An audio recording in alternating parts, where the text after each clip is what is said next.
ბრიტანეთის შემდეგ ევროპარლამენტი ევროპის საკანონმდებლო ორგანომ იმედს შენობაში შესვლა 1 წლით აუკრძალა, რაც ნიშნავს იმას, რომ იმედის მიკროფონით ამ დერეფნებში 1 წელი ინტერვიუს ვეღარავინ ჩაწერს.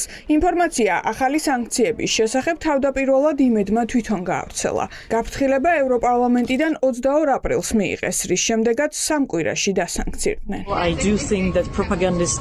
ვფიქრობ, რომ პროპაგანდისტულ ტელევიზიებს თავიდანვე არაფერი ესაქმებოდათ ევროპარლამენტის შენობაში. მეორე მხრივ კი ისინი არ იცავდნენ საპარლამენტო წესებს, რაც ჩაწერისთვის წინასწარ თანხმობას გულისხმობს. პირადად მე ჩამწერეს ჩემი თანხმობის გარეშე, როდესაც სხვა ტელევიზიასთან, ჩეხურ მედიასთან მქონდა ინტერვიუ. მიყვიროდნენ იმის გამო, რომ მათთან საუბარი არ მსურდა. არა იმიტომ, რომ ისინი იყვნენ, არამედ იმიტომ, რომ უბრალოდ დრო არ მქონდა მათთან სასაუბროდ.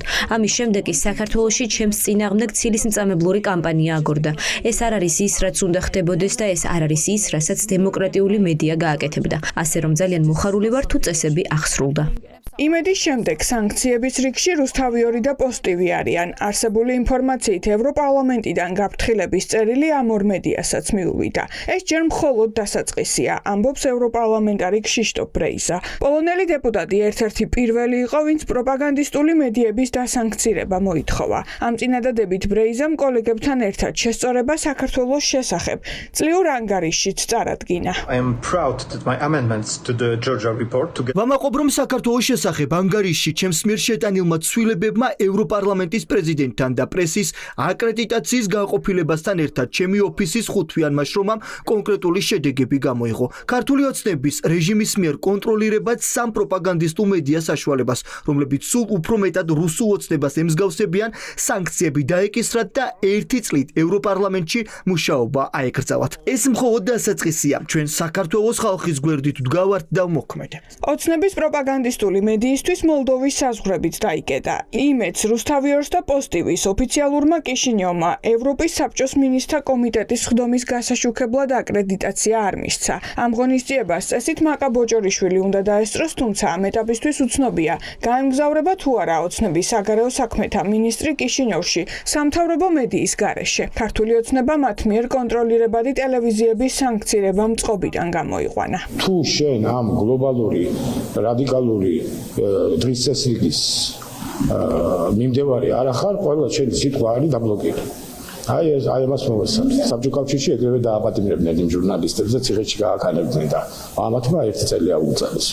მაგალითად არის შეღავათია ძალიან კარგია. ევროკავშირის რიგი ინსტიტუციები უფრო და უფრო ემგვანება საბჭოთა კავშირს და ის გადაწყვეტილება, რომელიც ევროპარლამენტმა მიიღო, რომ ჩაახშოს თავისუფალი სიტყვა, არავის გაგვიკვირდება, რომ ეს თავდასხმა თავისუფალ სიტყვაზე კიდევ უფრო დიდი მასშტაბის გახდეს და მათ შორის რაც ყველაზე სავალალო არის საქართველოს საზოგადოებრივ მაუწყებელსაც დაემუქროს ეს რისკი.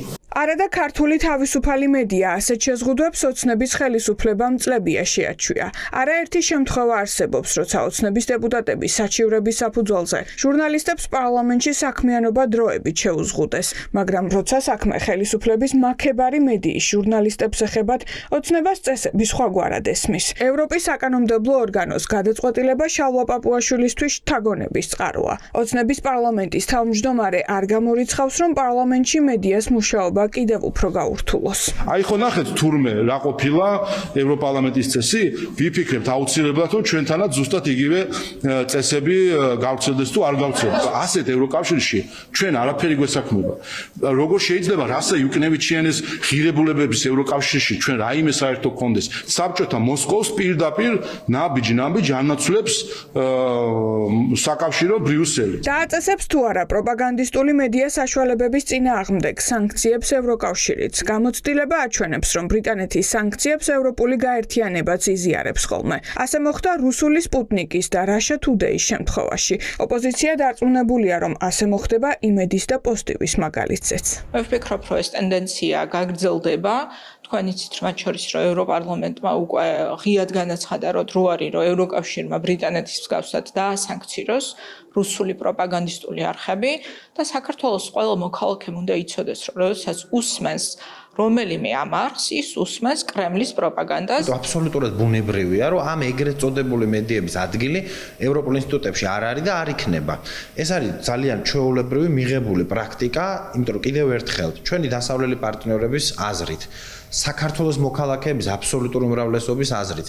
ეს მედია კი არ არის, რომელიც მედიის ამოცანებს ემსახურება. ეს არის რუსეთის ჰიბრიდული ომის ინსტრუმენტი, რომლის მეშვეობითაც რუსეთი აწარმოებს საინფორმაციო ომს საქართველოს წინააღმდეგ. ქართული ოცნების სამთავრობო მედიების წინააღმდეგ სანქციების სერია დიდმა ბრიტანეთმა დაიწყო. იმედს და პოსტივის ლონდონმა ფინანსური შეზღუდვები რუსული დეზინფორმაციის გავრცელების გამო დაუწესა. თბილისში ფიქრობენ, რომ სანქციების ახალი ტალღა წინაა.